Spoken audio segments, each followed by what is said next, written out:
प्रिय छात्र, आज हम लोग देवनागरी लिपि के विकास एवं उसके विशेषताओं के बारे में चर्चा करेंगे।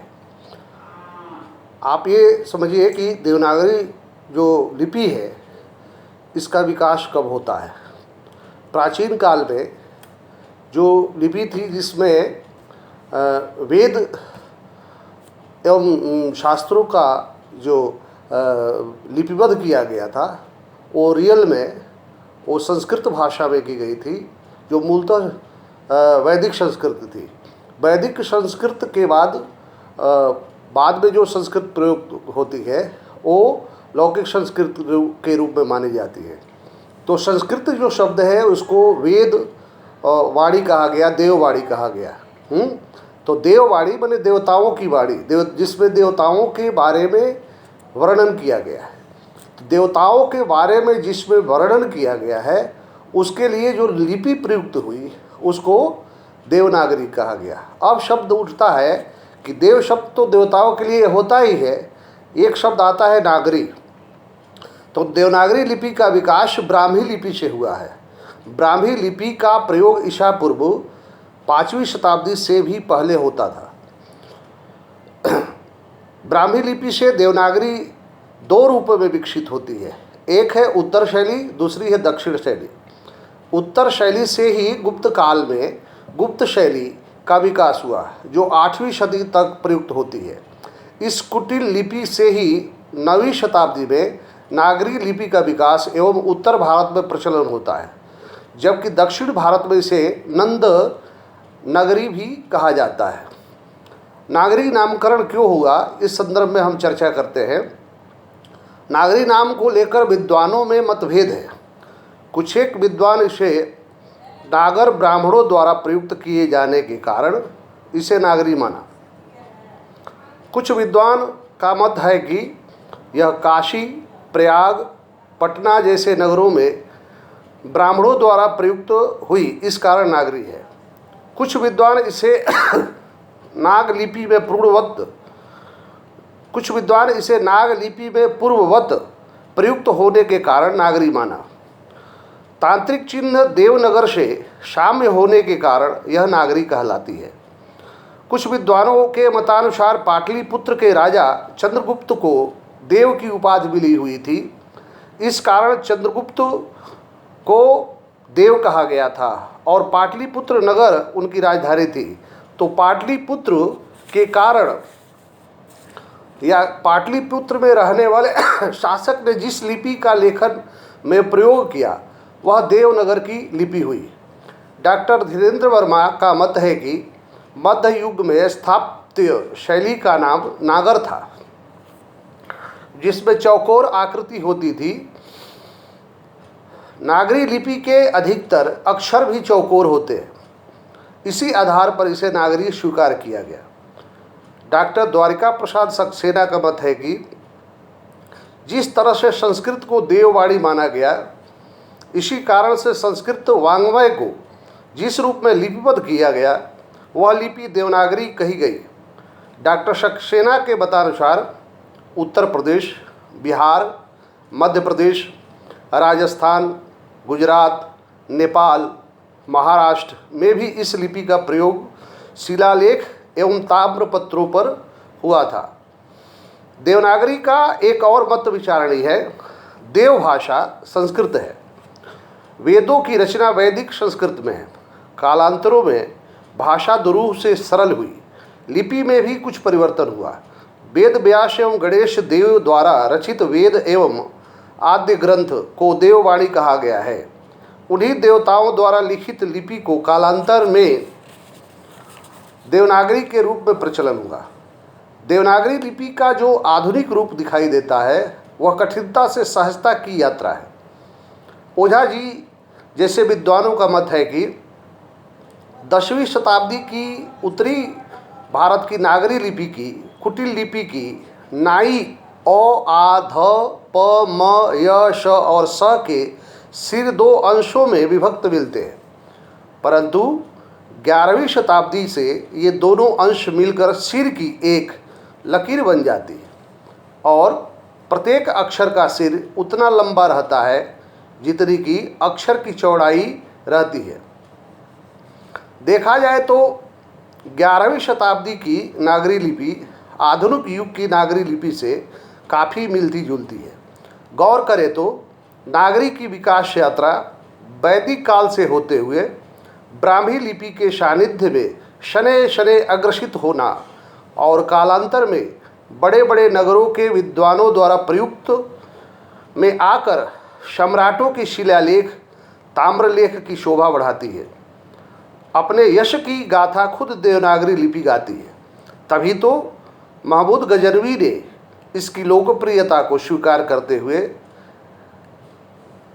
1017 में महमूद नगर लाहौर से एक चांदी का सिक्का चलवाया था, जिस पर नागरी लिपि में लिखा है, अव्यक्तम एकम मोहम्मद अवतार नृपति महमूद,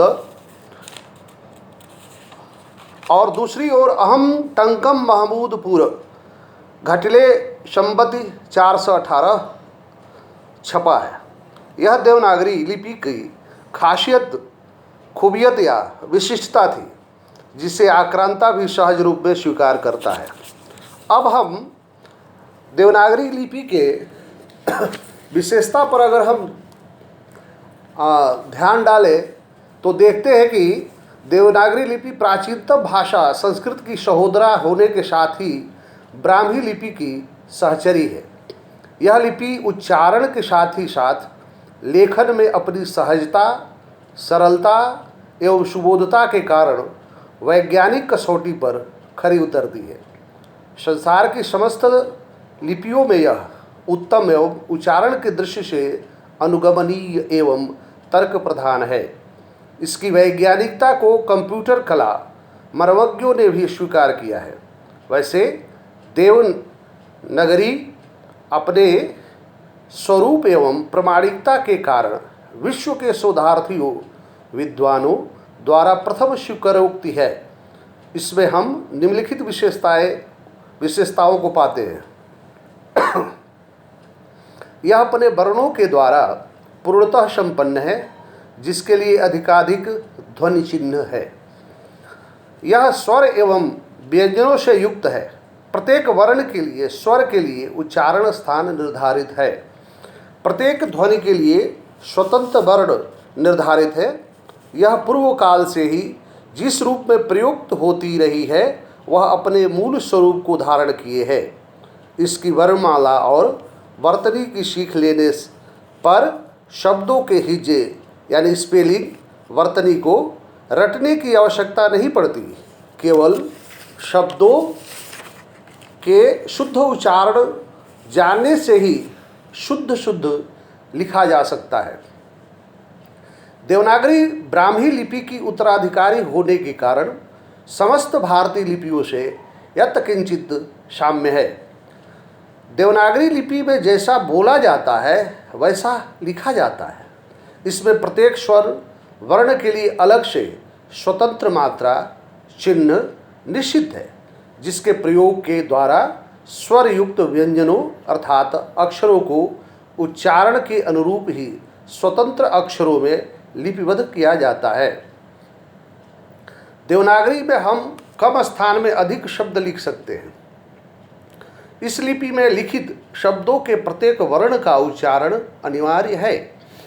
यह लेखन एवं वाचन दोनों में ही सरल एवं सहज है।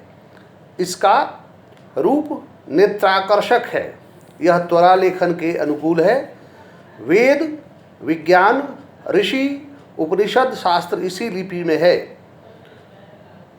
वेद विज्ञान ऋषियों द्वारा लिखित उपनिषद शास्त्र इसी लिपि में है। यह देववाणी वेदवाणी से युक्त शास्त्र सम्मत है। इसमें वैज्ञानिकता की प्रधानता है, जिस कारण सीखने में सरल एवं सुबोधमयी है। देवनागरी लिपि में थोड़ा सा परिवर्तन हो जाए तो संसार की किसी भी भाषा को इसमें लिखा जा सकता है। यह अंतर्देशीय होने के कारण स्वरूप अंतर्राष्ट्रीय भाषा के रूप में स्वीकार की जा सकती है। देवनागरी में ही संस्कृत प्राकृत, अपभ्रंश, हिंदी, मराठी, नेपाली जैसी भाषाओं का विकास हुआ। इसके साथ ही साथ भोजपुरी, अवधी, ब्रज, छत्तीसगढ़ी, बघेली और मागधी, अर्धमागधी जैसी बोलियां भी इसके द्वारा ही विकसित होती है। देवनागरी लिपि अक्षरात्मक है। अक्षर का तात्पर्य जिसका क्षरण न हो। गीता में भगवान कृष्ण ने अक्षर ब्रह्म की बात कही है, जिसका अर्थ होता है वह ब्रह्म जो व्यापक है, वो अक्षर स्वरूप है जिसका कभी विनाश नहीं होता। इसलिए देवनागरी लिपि जिस लिपि में लिखी गई है वह अक्षरात्मक है। इसके प्रत्येक वर्ण का स्वतंत्र उच्चारण होता है। देवनागरी लिपि के तहत उच्चरित होने वाली अनुनासिक ध्वनियों का स्वतंत्र उच्चारण होता है, जैसे अंग, इय, अड़, न, म, हैं, ही, जो इतनी संख्या में संसार की किसी भी अन्य लिपि में नहीं है। इसके साथ ही विभिन्न मात्रा में स्वरों के नासिक्यकरण, नेजेलाइजेशन के लिए अनुस्वार और चंद्र बिंदु जैसे अयोग बाहों की उपस्थिति जिसकी ध्वनि वैज्ञानिकता को दर्शाता है। इसमें संयुक्त वर्ण संरचना की विलक्षण क्षमता है जो वैज्ञानिक संतुलन एवं पूर्णता को लिए हुए है। यह ध्वन्यात्मक तथा स्वानीयात्मक प्रतिलेखन एवं लिप्यंतरण के पर्याप्त अनुकूल है। इस लिपि में लिखे वर्णों के शब्दों को सहजता से पढ़ा एवं लिखा जा सकता है। इसके वर्णों में रोमन लिपि की तरह कैपिटल एवं स्मॉल, छोटे एवं बड़े वर्णों का अलग अलग रूप की उलझन नहीं है। इसी कारण यह लेखन, मुद्रण, टंकण इसके वर्ण एक समान रहते हैं। इस लिपि को लिखने में कोई कठिनाई नहीं होती है। यह जैसे लिखी जाती है वैसे ही बोली जाती है। भारतीय जीवन दर्शन युक्त शास्त्रों में, कविताओं में कुछ ऐसे शब्द या वाक्य लेखन हुए हैं जो अन्य किसी भी लिपि में लेखन संभव नहीं है। उदाहरणार्थ चित्रालंकारों के पदबंध, खड्गबंध, बुराजबंध, गोमूत्री का बंध आदि किसी अन्य लिपि में नहीं हुआ है। इसी प्रकार गतागत छंद का विन्यास केवल देवनागरी में ही संभव है। उदाहरण के लिए आचार्य केशव दास की प्रमुख कविता हम देख सकते हैं। माशम मोह सजे बिन बीन नवीन बजे सह मोम समा सभा। मासम मोह सजे बन बीन नवीन बजे सह मोम समा। मार लसाति बनावति सारी रिसाति बनावति ताल रमा। मानव ही रही मोरद मोद दमोदर मोह यही बनमा। माल बनी बल केशव दास सदा बल केल बनी बलमा। आचार्य केशव की कविताओं का अगर हम अध्ययन करते हैं तो इनकी तरह हिंदी साहित्य में किसी ने भी कविता नहीं लिखी है। इनके यहाँ देखा जाए तो अलंकार, छंद, रस की जो विविधता दिखाई देती है वह अन्य कवियों में नहीं है। अन्य उदाहरण को हम देखते हैं तो अक्षरों के समान ही देवनागरी में अंकों को लेकर भी कुछ रचनाएं की गई है जो चमत्कृत करने वाली है। जैसे कि दंपति के रसरीति में तनिक भयो रसरीस। दंपति के रसरीति में तनिक भयो रसरीस। अबही रहो 63 क्षण में भयो 36। छुट्यो मानते 30 भयो पयपिय मानो नाही। वह 36 66 भयो पुन 63 क्षण माही। यानी अंकों के माध्यम से जिस तरह की ये रचना की गई है वह देखते ही बनती है। भारतीय वाङ्मय में तंत्र शास्त्र के विशेष महत्व है, जिसके महत्वपूर्ण चिन्हों, मंत्रों को, कलाओं को देवनागरी लिपि में ही प्रयोग हुआ है। और उसमें ही संभव है, वह अन्य लिपि में संभव नहीं है। और आपको बता दूं कि तंत्र का संबंध शिव और पार्वती से है, शिव और शक्ति से है। शिव शक्ति की साधना करने के लिए जो विशेष चिन्ह प्रयुक्त किए जाते थे, जो मंत्र है वैदिक मंत्र, वो किसी भी अन्य लिपि में दृष्टिगत नहीं होते हैं। और उन लिपियों के माध्यम से जो शब्द या अक्षर का उच्चारण किया जाता है, उसका एक ध्वन्यात्मक वेग होता है और वह अन्यत्र हमें दिखाई नहीं देता। देवनागरी लिपि सर्वथा वैज्ञानिकता को लिए हुए है, प्राचीनतम कलाकृतियों एवं चिन्हों के सजोए हुए है। इसके चिन्हों द्वारा देववाणी, अमृतवाणी को जन जन तक पहुंचाया गया है। अंत में मैं पूरे देवनागरी लिपि के विकास एवं उसकी विशेषताओं को अगर हम वर्णित करना चाहें तो एक छोटी सी मैंने कविता बनाई है, आप लोग को मैं समर्पित कर रहा हूं। और संभवतः आप इस कविता के माध्यम से भी देवनागरी को बहुत अच्छे से समझ सकते हैं।